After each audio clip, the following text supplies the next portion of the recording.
ଶାରୀରିକ ସମ୍ପର୍କ ବନାଇବା ସମୟରେ ଆପଣ ଜଲ୍ଦି ଝଡ଼ି ଯାଇଥାନ୍ତି, କିନ୍ତୁ ମହିଳା ଝଡ଼ି ନଥାନ୍ତି।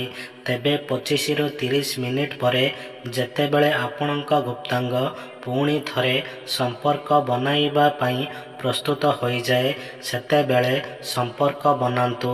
ଏହି ଥର ମହିଳା ନିଶ୍ଚୟ ଝଡ଼ିଯିବେ, କିନ୍ତୁ ଆପଣଙ୍କ ପାଣି ବାହାରିବ ନାହିଁ ଓ ମହିଳାଙ୍କ ପାଣି ବାହାର କରିଦେବେ।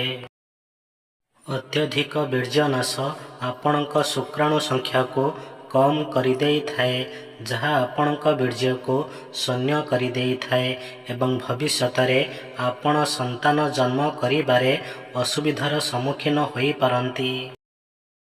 ଗୋଟେ ମହିଳା ହଠାତ୍ କୌଣସି ପୁରୁଷଙ୍କ ପ୍ରେମରେ ପଡ଼ିନଥାନ୍ତି। ସେ ଧୀରେ ଧୀରେ ତାଙ୍କ ପ୍ରେମରେ ପଡ଼ିଥାନ୍ତି। ପ୍ରଥମେ ସେ ତାଙ୍କୁ ବୁଝନ୍ତି, ତାପରେ ସେ ତାଙ୍କୁ ଅନୁଭବ କରନ୍ତି ଏବଂ ଶେଷରେ ସେ ତାଙ୍କ ଭିତରେ ହଜିଯାଆନ୍ତି। କିଛି ଲୋକ ଆଶ୍ଚର୍ଯ୍ୟଜନକ କଳାକାର ହୋଇଥାନ୍ତି।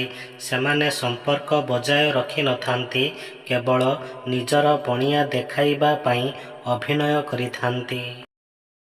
ପ୍ରେମର ଗଭୀରତମ ରୂପ ଅଧିକାର ନୁହେଁ, ବରଂ ଆତ୍ମସମର୍ପଣ ହୋଇଥାଏ ଏବଂ ଗୋଟେ ମହିଳା କେବଳ ସେତେବେଳେ ଆତ୍ମସମର୍ପଣ କରିଥାଏ ଯେତେବେଳେ ସେ ପୁରୁଷର କଥାରେ ନୁହେଁ, ବରଂ ତାଙ୍କ ଉଦ୍ଦେଶ୍ୟରେ ସତ୍ୟତା ଦେଖିଥାଏ। ଯେକୌଣସି ମହିଳା ଆପଣଙ୍କୁ ଜୀବନସାରା ଭଲ ପାଇବା ଦେବେ ଓ ଆପଣଙ୍କ ସହିତ ସବୁବେଳେ ଶାରୀରିକ ସମ୍ପର୍କ ବନାଇବେ। ବାସ୍ ଆପଣ ତାଙ୍କୁ ଏହି ଦୁଇଟି ଉପହାର ଦେଇଦିଅନ୍ତୁ। ପ୍ରଥମ, ତାଙ୍କ ସାଥ୍ କେବେ ନ ଛାଡ଼ିବାର ଉପହାର ଓ ଦ୍ୱିତୀୟ, ତାଙ୍କର ପ୍ରତିଟି କଥାକୁ ମାନିବାର ଉପହାର। ଯେଉଁ ପୁରୁଷ କେବଳ ଶରୀରକୁ ସ୍ପର୍ଶ କରିବା ଜାଣିଥାନ୍ତି, ତେବେ ସେ କେବେ ବି ମହିଳାଙ୍କ ହୃଦୟରେ ପହଞ୍ଚି ପାରିନଥାନ୍ତି।